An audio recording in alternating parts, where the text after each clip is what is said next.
दोस्तों स्वागत है आपका हमारे YouTube channel trust study place पे। मैं हूं सोहन राजपूत और मैं आपको आज बताने वाला हूं चैप्टर 8 सोशल साइंस के इम्पोर्टेंट क्वेश्चन। जी हाँ दोस्तों, आज हम देखेंगे भारत में राष्ट्रीय जागृति एवं राजनीतिक संगठनों की स्थापना, इस पाठ के अति महत्वपूर्ण प्रश्न। तो दोस्तों मैं आपको यहाँ पर सिर्फ 5 प्रश्न महत्वपूर्ण बताऊंगा जो परीक्षा की दृष्टि से काफ़ी इम्पोर्टेंट है और परीक्षा में प्रतिवर्ष पूछे जाते हैं। तो दोस्तों मैंने ऐसे ही क्वेश्चन का कलेक्शन आपके लिए लेके आया हूँ जो प्रतिवर्ष परीक्षा में पूछे जाते हैं। तो दोस्तों अब की बार आपको ज्ञान परक, समझ परक 2 प्रकार के प्रश्न यहाँ पर निकल कर आने वाले हैं। तो इसमें आपको चैप्टर को अच्छे से पढ़ना है और चैप्टर को पढ़ने के बाद चैप्टर के अंदर से आपको क्वेश्चंस के आंसर देना है। तो दोस्तों मैं आपको इस चैप्टर का पूरा निचोड़, कौन कौन से प्रश्न आपको पढ़ना है, कौन कौन से नहीं पढ़ना है, यहाँ पर सारे क्लियर मैं आपको करने वाला हूँ। तो मैं आपको सिर्फ यहाँ पर 5 प्रश्न बताऊंगा जिसमें आपका पूरा चैप्टर समाहित हो जाएगा और कोई भी प्रश्न आपको इससे बाहर नहीं आएगा। तो दोस्तों इसी प्रकार के इम्पोर्टेंट क्वेश्चन आप पाने के लिए हमारे चैनल को सब्सक्राइब कीजिए और वीडियो पसंद आए तो वीडियो को लास्ट में लाइक करके आप जाइएगा। सबसे पहले थोड़ा सा 2 लाइन में आपको मैं इसका इंट्रोडक्शन दे देता हूँ। हमने पढ़ा था 1857 की क्रांति जो असफल हुई।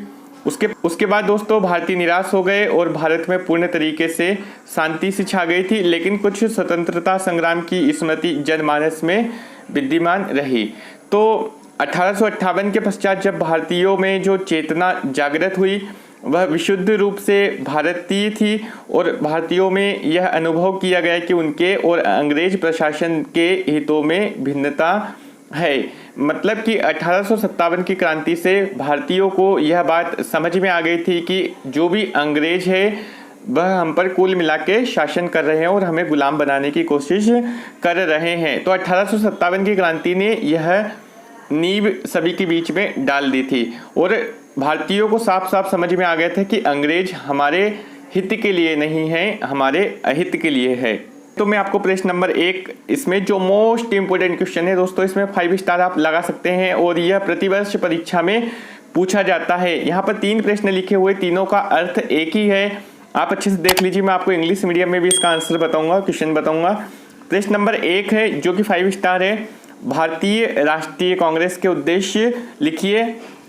इसको दूसरे प्रकार से पूछा जाता है, भारतीय कांग्रेस की स्थापना एवं उद्देश्य पर प्रकाश डालिए, या कांग्रेस की स्थापना के 3 उद्देश्य लिखिए। तो दोस्तों कुल मिला के जब भी आपको उद्देश्य शब्द आता है तो आपको कांग्रेस के उद्देश्य के बारे में यहाँ पर लिखना है। सबसे पहले आप ये समझिए कि कांग्रेस की स्थापना किसने की थी। तो मैं आपको बता देता हूँ, एक अंग्रेज व्यक्ति था A.O. ह्यूम, तो उसी ने कांग्रेस की स्थापना की गई थी। यदि कोई अंग्रेज व्यक्ति किसी संगठन की स्थापना कर रहा है तो वह भारत के हित में होगी या नहीं होगी, ये बात तो आपको समझ में आ रही होगी।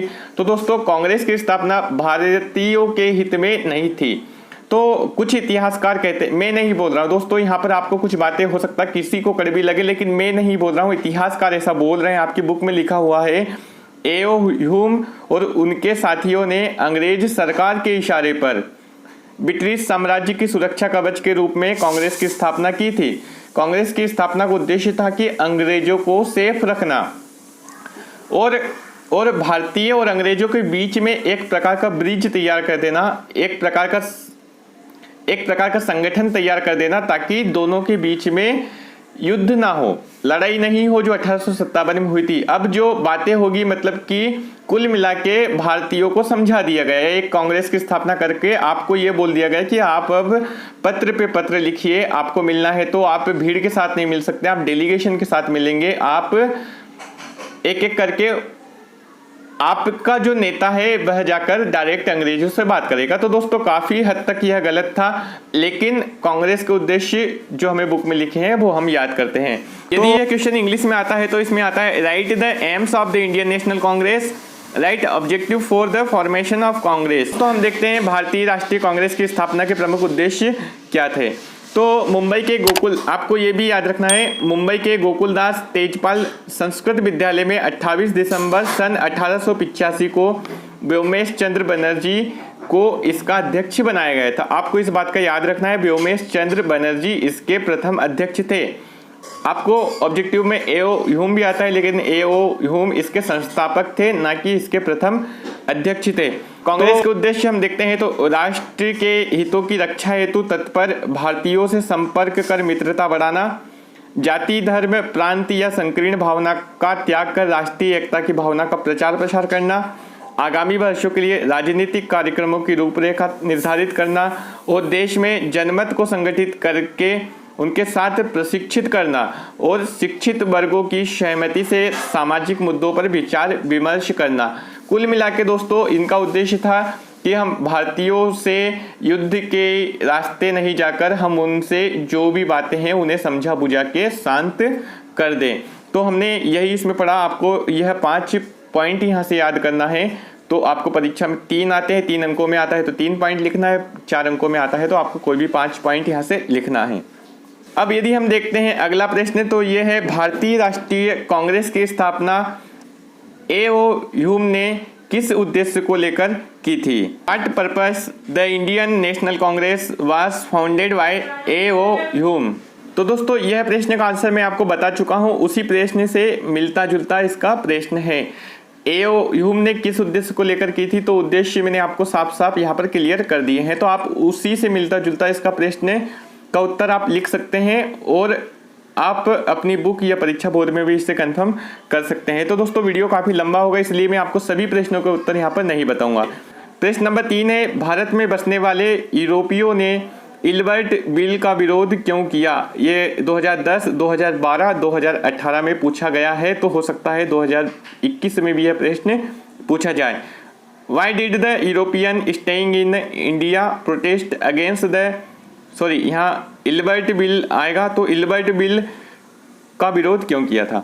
अब दोस्तों आपसे एक प्रश्न और पूछा जाता है यहाँ पर कि इल्बर्ट बिल क्या था। इस बिल का उद्देश्य था कि भारतीय जज और सेशन जज को भी फौजदारी मुकदमों में यूरोपीय लोगों की सुनवाई का अधिकार दिया जाना था। मतलब ये भारतीयों के हित में था, लेकिन प्रश्न में लिखा हुआ है भारत में बसने वाले यूरोपीय, मतलब अंग्रेजों ने इसका विरोध क्यों किया? तो दोस्तों साफ सी बात है, जो भी भारतीयों के पक्ष में होगा अंग्रेज उसका विरोध करेंगे। तो भारत में बसने वाले यूरोपियों ने इसका कड़ा विरोध किया और इल्बर्ट बिल को वापस कर दिया। तो इस बात को लेकर भारतीय लोग भी काफ़ी नाराज हुए थे। इसका उद्देश्य ये था दोस्तों कि जो भी अंग्रेजों की जैसे किसी की सुनवाई होती है तो उसका भारतीय जज भी उसकी सुनवाई कर सकता है, लेकिन अंग्रेजों का कहना था यदि अंग्रेज और भारतीय की लड़ाई होती है तो सिर्फ अंग्रेज जज या अंग्रेज मजिस्ट्रेट ही हमारे मुकदमे की सुनवाई करे। दोस्तों मैं आपको एक बात बता देता हूं, कांग्रेस का विभाजन हुआ था सूरत के अधिवेशन में। तो कांग्रेस का विभाजन जब हुआ था तो कांग्रेस 2 भागों में बटी थी, एक था नरम दल और एक था गरम दल। नरम दल क्या था, गरम दल क्या था, मैं आपको बता देता हूं। नरम दल ऐसे थे जो अंग्रेजों की गुलामी करना पसंद करते थे, मतलब कि अंग्रेजों को भगवान के स्वरूप मानते थे। लेकिन गरम दल दे दनादन वाला काम करते थे, जहां पर सर झुकाने से काम नहीं होता था वहां पर हथियार भी उठाते थे। जो गरम दल के नेता थे दोस्तों वह काफ़ी स्ट्रिक्ट थे और अपनी बात को मनवाना वो लोग जानते थे। मैं आपको बताऊंगा नरम दल के नेता कौन थे और गरम दल के नेता कौन थे। तो यहाँ पर कांग्रेस का विभाजन हुआ तो 2 भागों में, एक था नरम दल और एक था गरम दल। तो दोस्तों आपको ये प्रश्न करना है नरम दल और गरम दल के बीच क्या अंतर है? गरम दल नरम दल की अपेक्षा ज़्यादा शक्तिशाली थे, क्यों? अब हम अगला प्रश्न देखते हैं। तो दोस्तों यह प्रश्न आपसे 2016-2019 में पूछा गया है। यदि हम लास्ट क्वेश्चन देखते हैं इस चैप्टर का इंपॉर्टेंट क्वेश्चन, तो भारतीय राष्ट्रीय कांग्रेस की स्थापना के लिए उत्तरदायी कारणों का विवरण कीजिए। Write the reason of the establishment of Indian National Congress. दोस्तों यहाँ पर कारण है ना कि उद्देश्य। तो किस किस कारणों से भारतीय राष्ट्रीय कांग्रेस की स्थापना की गई थी?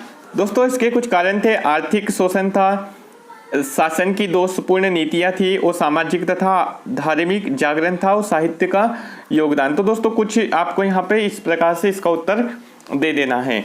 तो दोस्तों ये 5 प्रश्न थे जो आपके लिए काफ़ी इंपॉर्टेंट थे। अब दोस्तों मैं इस चैप्टर से आपको कुछ ज्ञान प्रश्न बताने वाला हूँ जो आपको परीक्षा में पूछे जा सकते हैं और यदि आप इनको करते हैं तो आपके ऑब्जेक्टिव यहाँ से बहुत कुछ क्लियर हो जाएंगे। तो दोस्तों हम कुछ महत्वपूर्ण टॉपिक पे यहाँ पर बात करेंगे। यह है दोस्तों, आपको सबसे पहले तो यहाँ पर इस बात का ध्यान रखना है लाल, बाल, पाल क्या थे। तो आपको ये शब्द अधिकतर पूछा जाता है और इन तीनों पर टिप्पणी आपको लिखने को आती है। तो दोस्तों ये उग्रवादी जो मैंने आपको बताया गरम दल के नेता थे तीनों, लाला लाजपत राय, बाल गंगाधर तिलक और बिपिन चंद्र पाल। तो दोस्तों आपसे यहाँ पर पूछा जाता है ये प्रश्न कि यह गरम दल के नेताओं के नाम लिखिए, तो आपको लिख देना है लाल बाल पाल। एक वस्तुनिष्ठ प्रश्न यहाँ पर आता है, स्वतंत्रता मेरा जन्मसिद्ध अधिकार है और मैं इसे लेकर रहूंगा, यह किसका कथन है। तो आपको यहाँ पर लिखना है बाल गंगाधर तिलक। तो दोस्तों यह प्रश्न आपको याद कर लेना है। दोस्तों एक प्रश्न और आता है कि राष्ट्रीय जागृति के लिए कौन कौन से समाचार पत्र ने अपनी भूमिका इसमें अदा की थी। अब हम बात करते हैं वंदे मातरम के रचयिता की। तो यह प्रश्न भी यहाँ से पूछा जाता है कि वंदे मातरम के रचयिता कौन थे। इसका उत्तर देना है बंकिम चंद्र चटर्जी। अब अगला प्रश्न है सूरत अधिवेशन और कांग्रेस विभाजन। मैं आपको यह पहले क्लियर कर चुका हूं। तो दोस्तों ये कुछ महत्वपूर्ण प्रश्न थे जो मैंने आपको इस चैप्टर से बताए। आई होप दोस्तों आपको यह वीडियो पसंद आया होगा और मेरे द्वारा यदि दी गई जानकारी आपको समझ आती है तो दोस्तों अभी आप वीडियो को लाइक कीजिए और चैनल को सब्सक्राइब कीजिए। Thank you friends.